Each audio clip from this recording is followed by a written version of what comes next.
everyone, Jo here with another Time for Tea Designs video. I hope you're all well today and you're all keeping safe and getting to do some crafting during this really weird time. This video was taken from last night's Facebook Live, and I really wanted to do a card that would make us all smile and cheer us all up at the moment. And I had in my head an idea using this stamp set, the Be Happy stamp set, and something that was really bright and spring-like. I don't know if the weather's been the same where you are around the world, but we've been experiencing some unusually nice sunshine.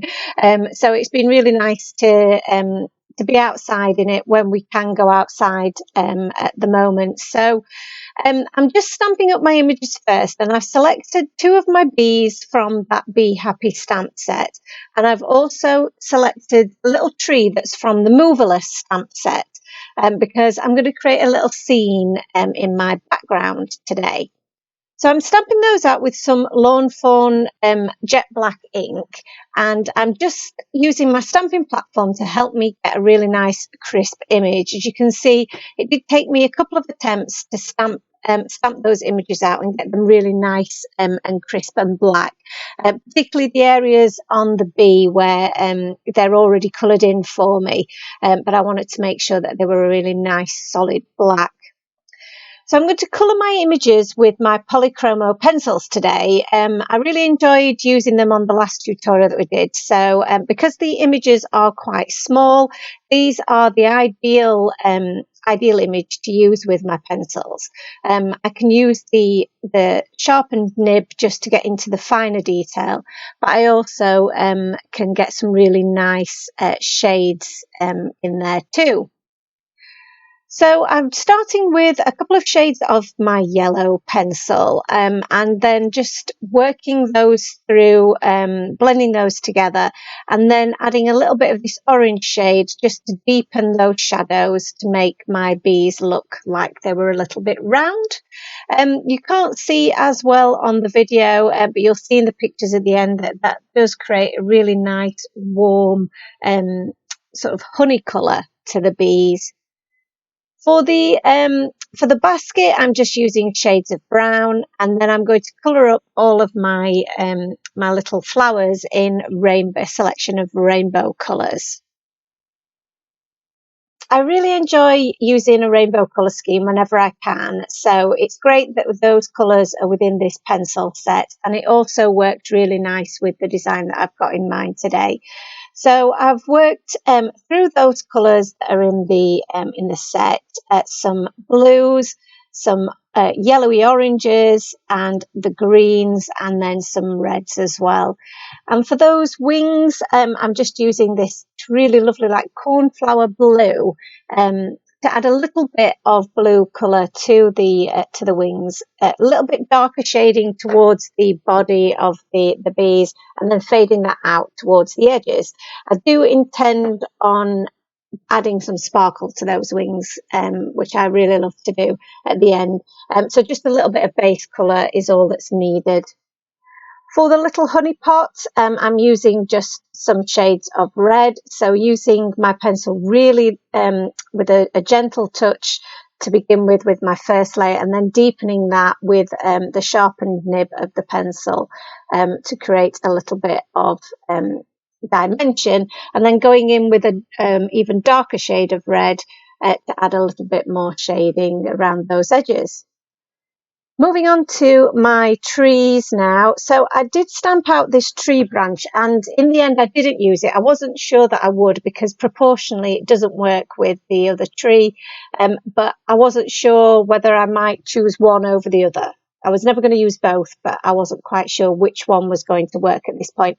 So I did colour both up.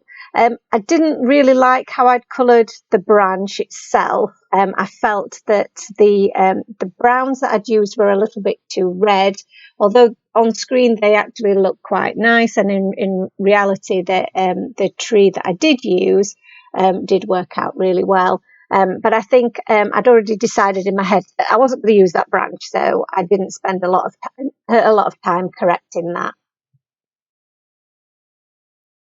So moving on to the the leaves of the tree, a nice light shade of green as my base, and then I'm just adding some shading with more of an olivey green around the bottom, along the top there, and leaving the centre portion really quite pale. And then I've drawn in some extra little curves to give the illusion of more leaves and more depth to that tree.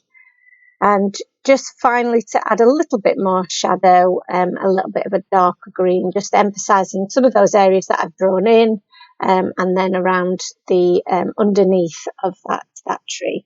So I was happy then with how that had turned out. It gives a really nice, different effect, and a more subtle effect, I think, to your images if you use your pencils. So if you haven't tried them, I would definitely recommend you trying some.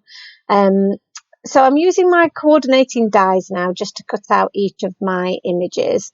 And like I say, at the moment, I still haven't decided which of these images I'm going to use. So I have cut all of them out. So just using a little bit of my rainbow washi tape to keep those dies in place. And then I'm going to pop them through my die cutting machine.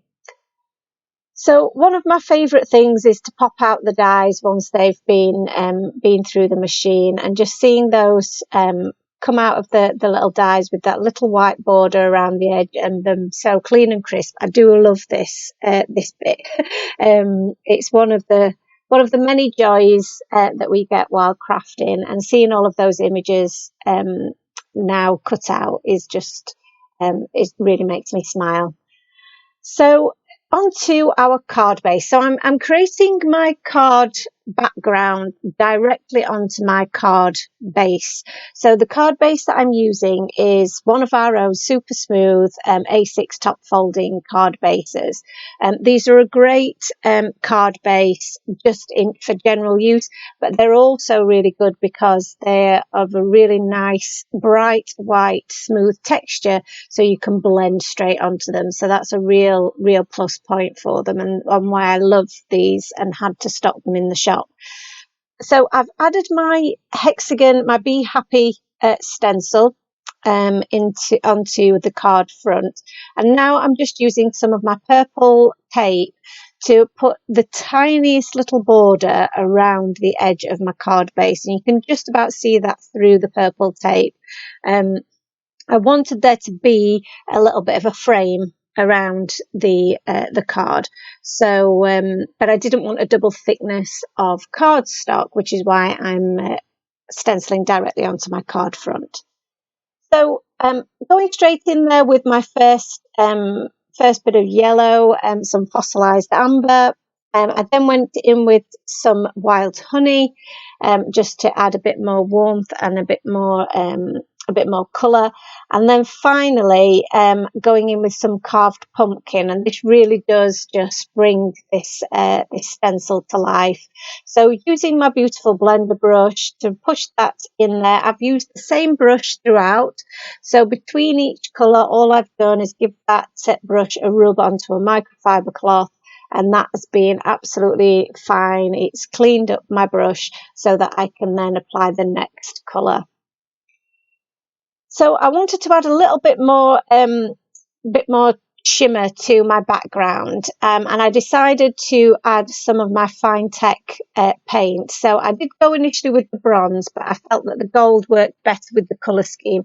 So I've moved on to the gold and just applied some water to get that nice, that creamy texture, and is watered down enough so that I can flick that off the side of my palette, and just using my brush, just adding some splatters to the background. And this just adds a really pretty, subtle shimmer to your background. I've wiped off the paint around the sides of my purple tape, because your purple tape you can use again. So all you need to do is wipe off any ink that's sitting on the surface there, and then let that dry out, and that's reusable. So that's a really fun thing about the purple tape and why it's so handy. So I've just popped that to one side and cleaned up my stencil with my baby wipe, and that is the front of my card. in terms of the design completed. But I need to let that dry a little bit, and we're moving on to the inside of the card now. So I'm using one of our mask stencils. This is the large square, and again I'm going to use some of my rainbow washi tape to attach that to the back. These stencils have got an etched line around them, which allows you to line them up with your A6 or your US A2 size card blanks. So that really helps you position them in the right place. And it leaves enough of a gap at the bottom for you to add any sentiment that you might want. So here I'm just thinking about the positioning of my characters so that I know where I want to add my scene. And I'm using the Sunny Side Up again stencil. This is we've used this many times, and it's a really, really popular stencil. It's so versatile. It has the grass along the bottom, the sun ray in the middle, and then our clouds on the other side.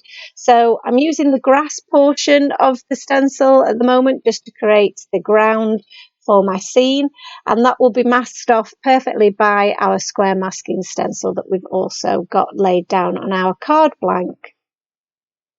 The next stage is to use my cloud stencil. So I've positioned the clouds just above the grass there, and I'm using some Tumbled Glass Distress Oxide ink and one of my smaller blender brushes, and I'm just pushing that ink right into the edge of my cloud stencil, flipping that around, repositioning those fluffy clouds so that I get a mixture of pattern and a differential of pattern.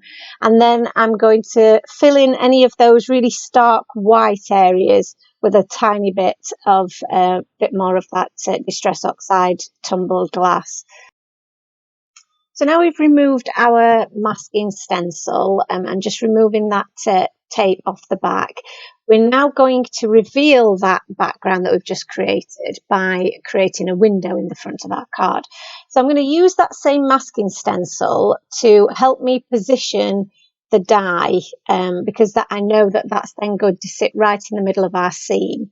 The die that I'm using is one of the new quilted square nesting dies. So that's the perfect size for the front of this card, and you can see there that through that little window that we've created, we can see perfectly that scene that we've just made. So now I'm doing a little bit of figuring out where I want all of my images to sit, and I've also decided on this die cut sentiment. So we had a little bit of a debate as to what colour we wanted to do that. So while we were discussing that, I decided to stamp my sentiment on the inside of the card. So the card will say smile on the front and then be happy when you open it, which I think is a really fun sentiment for the time that we're in at the moment. But any time, to receive a card like this, I think would make anyone smile. I'm using my VersaFine Onyx Black ink to stamp up my sentiment. This is my preferred ink for stamping sentiments, as you'll have probably seen in previous videos. And now I'm going to assemble the smile die cut sentiment. So this sentiment is a hand drawn sentiment. It comes in the smile scalloped border die set, and is a really nice soft hand lettered sentiment, and it's the perfect size to fit on the bottom of your card blanks. So I'm going to layer up the white against the black and create a little bit of a shadow effect. I felt that this would really help it pop a little bit against our background, and I felt that the black, just the straight black on its own, was perhaps a little bit harsh. So to soften that little bit of an edge really does help. So I've added a little bit of my Cosmic Shimmer glue, just dotted that around the black die cut, and then I've added that on top of my white die cut using that little bit of a shadow once that's been layered. Some more of my glue. Here you'll see me just fiddling about a little bit with the dot above the eye. So again, I'm just using my Quick Sticks tool to help me do that, help me apply the little bit of glue to that so that all sticks together. But before I add the sentiment completely to the front of my card, I really wanted to figure out what I wanted to do on the inside of my card. So I was aware I wanted to make a little scene with this tree. I think the tree just tucking behind the frame works really well. Our bee in the centre is our focal point, and then his little friend, I think, fit really nicely in the corner there and created a nice little bit of balance. It felt that with just the tree and the one bee, it was a little bit leaning towards one side, and it didn't have the right amount of balance. So I'm using some liquid glue to help me add that tree so that I can move that around a little bit, and it's still got that little bit of wiggle room so that I can get it in the right place. And again, some liquid glue for that smile sentiment and for the little dot over the eye. Don't forget your dots. And my quick sticks tool just helps me position that and pop that in place. So the last thing to do is attach our main bee, and I wanted to use again one of these action wobblers. They're my new favourite thing. I'm using them on everything at the moment, but I do think that they are so much fun. And for a card like this, where you have got that extra sort of reveal element, also having a little bit of interactivity when you open the card is just so much fun. So I've added that spring onto the back of the image, and then taken the adhesive off the back of there, and then just checking whereabouts I want him to sit, and then adding him to my background. So there you can see that's the card pretty much finished, and you can see that he wobbles about, and when you flick him around, he jiggles around, which is really, really cute. There's plenty of dimension to that. And then there's also the fun element of that when you open your card up, you've still got that scene visible on the inside of your card, along with that really sweet sentiment. All that remains for me to do now is add those finishing touches. So I'm adding some of my favourite Stardust stickles to those wings to give them a little bit of extra bling. And they're really super shimmery, and that really just finish the card off. So there you go. That's our Smile and Be Happy card complete. I think you'll agree that it would make anybody smile if they were to receive that in the post. I do hope that you enjoyed our video today, and you're continuing to enjoy all the videos that we're bringing you from Time for Tea. If you do, then it would be great if you could like and subscribe to our channel, and we'll see you again in another video real soon. Thanks very much, guys. Bye bye now.